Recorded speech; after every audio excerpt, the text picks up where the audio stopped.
Meu bom dia, Isabela. Seja bem-vinda a esse debate. Obrigada, bom dia a todos. Naomi, bom dia para você, hein? Bom dia, pessoal. Obrigada aí pela gentileza de vocês duas. Vamos começar com a história, Naomi? Esse Vamos, movimento aí de moradores? vamos. Me- Então, você consegue me ouvir direito? Sim, a gente está te ouvindo. Assim. Então, na minha dissertação eu falo um pouco sobre essa parte, né, da habitação, mas o foco principal é sobre os imóveis, né, esses imóveis vazios. Até você comentou que a gente vê, né, a partir da década de 70 e 90, a saída das pessoas do centro, né, esse esvaziamento populacional dos centros, e um consequente esvaziamento desses imóveis, esse abandono desses imóveis, né? Uhum. Então, hoje, o que a gente encontra, né, a realidade que a gente vê no centro de Vitória, no último levantamento que nós temos, né, de imóveis vazios e subutilizados, a gente consegue encontrar um número de 217 imóveis vazios, sendo que o penúltimo levantamento, que foi em 2019, realizado pela UFES e pela Amacentro, né, pela Associação de Moradores, foi de 127. Então, a gente encontra um aumento de 70% de imóveis vazios ao longo desses anos, né, evidenciando esse abandono, né, dos imóveis, abandono populacional. E em contraponto, né, a gente também vê alguns programas habitacionais no centro de Vitória, né, principalmente habitação social. Então, a gente tem um programa Morar no Centro, que ele foi criado em meados de 2006. E aí foram entregues 4 imóveis, né, 4 edifícios, que é o edifício Pouso Real e o Tabajara, que foram entregues em 2009. Depois foi entregue o edifício Estoril, em 2014. E, por último, o edifício Santa Cecília, em 2022, né? Uhum. Porém, desde então a gente não tem mais nenhuma entrega de imóveis, né? Então, de 2014 a 2022 também foi um período muito longo, sem nenhuma entrega de programa habitacional nesses imóveis vazios, né? E a gente vê também uma preocupação porque eles só aumentam, né? A gente vê esse aumento de 70%. No meu trabalho eu mostro também que só na Jerônimo Monteiro aumentaram mais 32 imóveis de 2021 a 2024. Então, a gente vê esse problema sendo alarmado, né? Alguns imóveis, inclusive, com marquises caindo, né? A gente tem algumas informações, algumas questões mais estruturais acontecendo, né? Talvez Então, a seja gente vê. esse o maior desafio hoje. São prédios que necessitam de muita reforma, de muito investimento. Sim, muitos estão com a estrutura bastante abalada, né? E aí o que se alega também são os altos custos para essa requalificação desses edifícios, né? Uhum. Mas esses outros edifícios que foram requalificados mostram que é possível, né? Então, e é importante a gente promover essa habitação no centro, né? Como você disse, é um lugar que tem muita vida, ele possui muita infraestrutura, né? Então, você morar no centro é muito interessante. Então, é interessante que a gente estimule essa volta ao centro, né? Digamos assim. Não, eu fiquei numa dúvida aqui. São 127 edificações ou unidades que estariam Então, ociosas hoje? hoje são 217, foram contabilizados, né? No último levantamento realizado. Eles contam, são edifícios, né? São edificações, desde prédios a casas, e aí elas se encontram entre totalmente vazias, né? Sem utilização nenhuma, e o que a gente chama de subutilizados, que são geralmente edifícios que somente o térreo está sendo utilizado e os outros andares estão vazios, ou então os outros andares muito servem como estoque, né? Das lojas. Então, a gente também considera esses edifícios como subutilizados. Isso. Ó, a Isabela está aqui, doida para participar dessa nossa conversa, Naomi. A Isabela também é arquiteta por formação, né?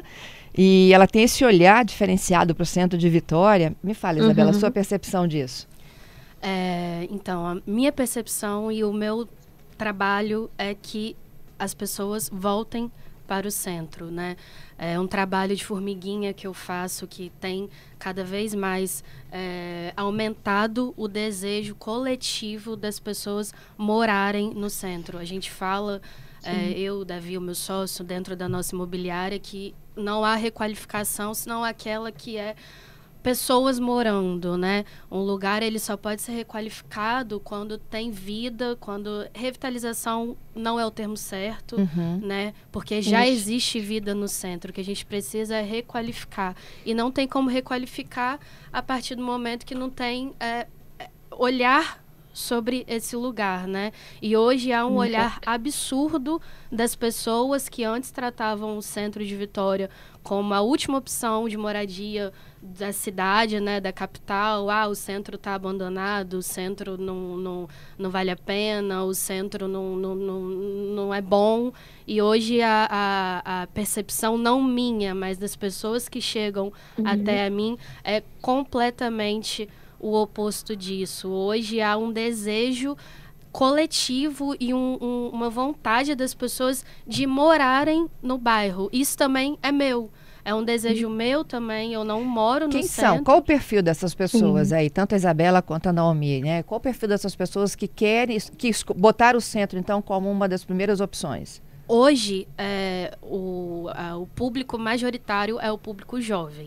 Seja ele de 20, né, a faixa etária dos 20 anos, às vezes não é tão comum, mas às vezes é um pai que está comprando para esse filho, mas a gente obviamente entende que quem compra imóvel hoje costuma ser acima de 30 anos, então assim, é numa faixa etária de 30 a uns 45 de forma majoritária, é um público jovem e na minha teoria, né, na nossa percepção, no que a gente acompanha aí ao longo desses anos de quem compra e de quem está indo morar lá hoje, eu brinco, né, que são os netos desses que saíram, né, que a gente brinca de êxodo, né, ocorreu um êxodo no centro, onde esses avós, esses filhos de quem morava lá uma vida toda, né, foram os primeiros moradores desses imóveis, saíram para poder desbravar aí a cidade, Vitória, Mata da Praia do Canto, primeiro, Mata da Praia, depois Jardim da Penha, mais por último, Jardim Camburi. E hoje, a grande maioria são desses netos, e em alguns casos, desses filhos de quem morou no centro. Então, também tem muito ali por trás uma memória afetiva no sentido de, nossa, como é minha também, a minha bisavó morava no centro. Eu lembro vagamente, eu criança, indo lá visitar. Então, assim, hoje tem também essa junção de uma memória afetiva. Do meu avô morou, da minha avó morou, da minha mãe morou, minha mãe me falava tal coisa, e eu quero vivenciar isso, eu quero viver no bairro, mas também na qualidade dos imóveis em si, dos próprios apartamentos em si. Naomi, e para aqueles que deixaram, que levaram essa ociosidade? Então, o que a gente encontra inclusive uma das discussões da minha tese atualmente, né? Quem são os donos desses imóveis que ficaram abandonados, né? Muitos, mas assim, o que a gente entende a priori é que muitos estão com alguns entraves relacionados a patrimônio, por exemplo, brigas judiciais, né? De herança, de inventário. Alguns também ficam na reserva especulativa, né? Esperando uma possível requalificação e valorização do imóvel. Mas, assim, uma grande parte nessa questão mesmo de patrimônio e de inventário, assim. São imóveis pertencentes a pessoas muito antigas, muitos já faleceram, né? E aí deixaram esses imóveis perpetuando. Muitos possuem também dívidas ativas, né? Então, complica também até para a própria prefeitura adquirir esse imóvel, né? Para requalificar. Então, assim, são alguns entraves que realmente dificultam essa obtenção desses imóveis, né, requalificação. Isso, a Isabela quer complementar. Do lado de cá, do mercado, né, a gente já teve acesso a algumas informações, a gente acompanha alguns casos que houve também uma intenção em desocupar esses imóveis e mantê-los vazios ao longo dos anos. Sim. Por quê?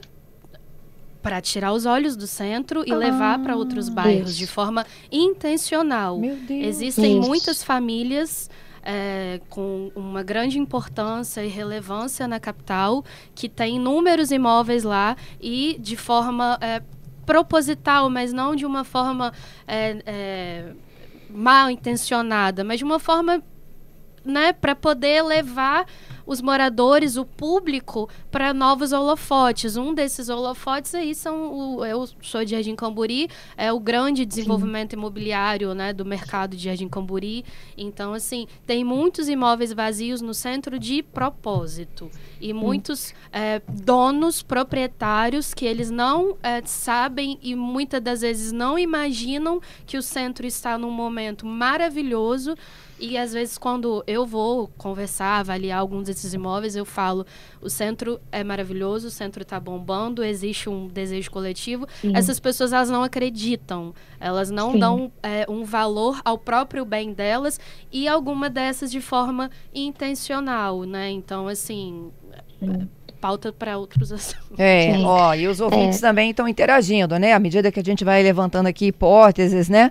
A Sônia, por exemplo, a nossa ouvinte, diz o seguinte: eu cheguei até a procurar um apartamento para alugar no centro. O problema, o imóvel era muito mal cuidado e os apartamentos estão caros. E aí, meninas?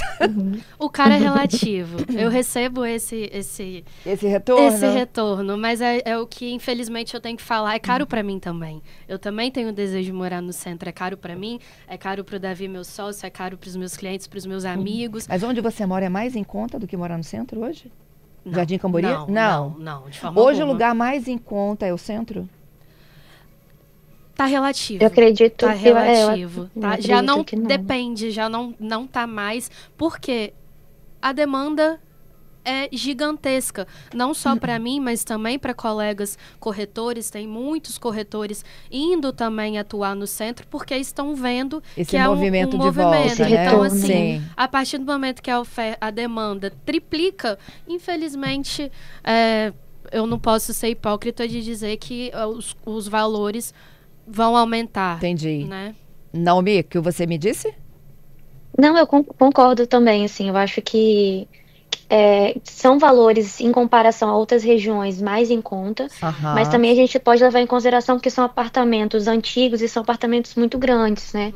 A Isabela pode até confirmar isso, são apartamentos que giram em torno de 100 metros quadrados, né? O condomínio é caro, eu gosto de trazer essa lógica, porque às vezes as pessoas elas não pensam nesse sentido. São apartamentos enormes, alguns um apartamento por andar, mas costuma-se ser 2 apartamentos por andar. Não são prédios tão altos como em outros bairros onde o PDU permite. Então, assim, se a gente faz o rateio dos custos do condomínio, vai ficar mais alto, é uma né? lógica. E há uma cultura ainda, como a maioria dos moradores ainda são antigos, ainda são idosos, estão lá muitos anos, de permanecer o porteiro, que em outros bairros já foi abolido porteiro. Sim. Ninguém praticamente tem mais porteiro nos outros bairros, e no centro ainda é uma cultura. Então, essa lógica de portaria por moradores antigos e apartamentos maiores, menos apartamentos por andar, né? Então, o rateio fica mais alto. O Lucilo, gente, ele mora no centro há 20 anos. E ele disse que o centro é um lugar que você chega às 10, já tem muito movimento musical, cultural, e isso vai até a madrugada de domingo adentro. E ele disse o seguinte, ele viu o bairro surgir, crescer, né? Crescer quando ele fala dessa intensidade cultural, tá? Com a música ao vivo, com os restaurantes, a volta dos espaços culturais e tudo mais. E ele disse, olha, o difícil é entender que há moradores que resistem a tudo isso, né? Que o centro poderia ser um lugar onde a cultura pulsa e os moradores resistem muito a esse movimento. O Vitor, ele está ouvindo a gente, olha, no caminho para Domingos Martins, dizendo que está adorando essa conversa sobre o centro de Vitória. O Gilberto está me lembrando de uma fala do prefeito, que eu até pedi ontem à minha equipe que falasse, né, com a prefeitura sobre como é que está o avanço disso. O prefeito chegou a falar há um tempo atrás aqui pra gente, que ele pretendia, né, transformar salas em apartamentos, salas ociosas em apartamentos, e que a procura era tão grande que não tinha mais imóvel ocioso, né, do ponto de vista aí da prefeitura, que não é bem assim. A gente tem o próprio cadastro da prefeitura apontando, Naomi, 217, né? Isso, 217. Então a gente sabe que tem essa ociosidade. E que olhar é esse, gente, que o município precisa de ter, que os novos moradores, para conviverem com os antigos que estão lá, precisam de ter? Olha, eu acho... Pode falar? Pode, Naomi. Eu acho que, a princípio, por exemplo, foi criada em 2022 a lei conhecida como retrofit. Eu acho que já é um avanço, né? Já é um primeiro olhar para o centro de Vitória, novamente. Mas eu acho que foi como a Isabela falou, eu acho que tem que ter um estímulo à moradia, tem que ter um estímulo, promoção de habitação nessa área, porque é isso, as pessoas precisam viver a cidade ali, né? E, e a utilização desses imóveis também, desses imóveis vazios, eu acho que é um primeiro passo, é um passo importante também para essa requalificação do centro e a reocupação, né, desse local. Eu gosto de reforçar também, Fernanda, que hoje no mundo isso já acontece em São Paulo e no Rio. Eu já fui presencialmente em imóveis em São Paulo, onde no centro de São Paulo, abandonados durante anos e agora vivendo retrofit. Então, assim, da minha parte, o meu maior desejo hoje é que exista um olhar de retrofit, não só público, né, de moradias sociais, que isso é muito importante, habitação social, com certeza, mas também de construtoras do estado que não têm esse olhar ainda para o centro de Vitória, estão preocupados em outras zonas. Então, assim, de trazer um movimento de retrofit desses imóveis vazios. E hoje o momento atual mundial é transformar os prédios comerciais que não são mais utilizados pós-pandemia, que, enfim, ficaram vazios, em uso residencial. E, para isso, deveria ter mais aqui em Vitória mais leis de incentivos para facilitar essa mudança do uso, né? Porque a gente não pode simplesmente pegar um prédio comercial e transformar ele em residencial. Há uma enorme burocracia, já existe um movimento de pessoas tentando fazer isso em alguns imóveis no centro, em comercial para residencial, e isso hoje é a nossa maior aposta, tanto para o centro de Vitória quanto para o resto do mundo, que já acontece na Europa, já acontece em Nova York e já acontece nos nossos vizinhos, Rio de Janeiro e São Paulo, e falta aqui na nossa cidade. É isso. Naomi? Não, São Paulo, é isso que eu ia falar, São Paulo é nossa referência relacionada a isso, né? Lá a gente vê muitos imóveis sendo convertidos nos chamados estúdios, né? Que são aqueles apartamentos todos integrados, né? Com um quarto, que é a nossa antiga kitnet, digamos assim. Então, a gente tem um exemplo disso, a gente só precisa... eu tenho minhas críticas em relação a isso, mas eu acho que o caminho é esse, assim, é voltar esse olhar ao centro novamente, não só público, como a Isabela falou, mas o privado também precisa voltar a olhar com outros olhos, né, para o centro. E de forma respeitosa. Isso. Tem dois ouvintes aqui falando sobre esse movimento europeu. Olha, imóvel vazio paga IPTU mais alto. Verdade. Isso diminui a ociosidade. A gente tem uma questão que ela, inclusive, ela é utilizada pela lei, né? A gente tem uma lei que é embasada pelo Estatuto da Cidade, que o imóvel ele precisa ter uma função social, né? A gente chama de função social da propriedade. Ela precisa ter um uso para a sociedade. E quando ela não né? Quando ela não tem esse uso, o governo ele pode impor algumas sanções a esses proprietários desses imóveis, né? E uma delas é o que a gente chama de IPTU progressivo no tempo, que é quanto mais tempo esse imóvel está parado, né, mais vai aumentando esse valor do IPTU. Então, é uma das sanções que a gente pode mesmo usar para que esse proprietário dê uma utilização para esse imóvel. É isso aí. Gente, Isabela, Naomi, eu queria agradecer, viu, a gentileza de vocês para esse debate aí, abrindo os olhares, né, para a vida no centro. Isso aí. É o nosso desejo que o centro de Vitória continue pulsando. É um bairro maravilhoso, pessoas maravilhosas moram lá. É preciso muito respeito por quem já está lá há anos. E, enfim, nosso desejo é que o centro pulse de verdade cada vez mais. Naomi, obrigada, viu? Tudo de bom para você. Acho que a Naomi já caiu, né? Eu queria agradecer aí à universidade, né, por todo esse trabalho de pesquisa, e a Isabela, que gentilmente veio aqui conversar conosco.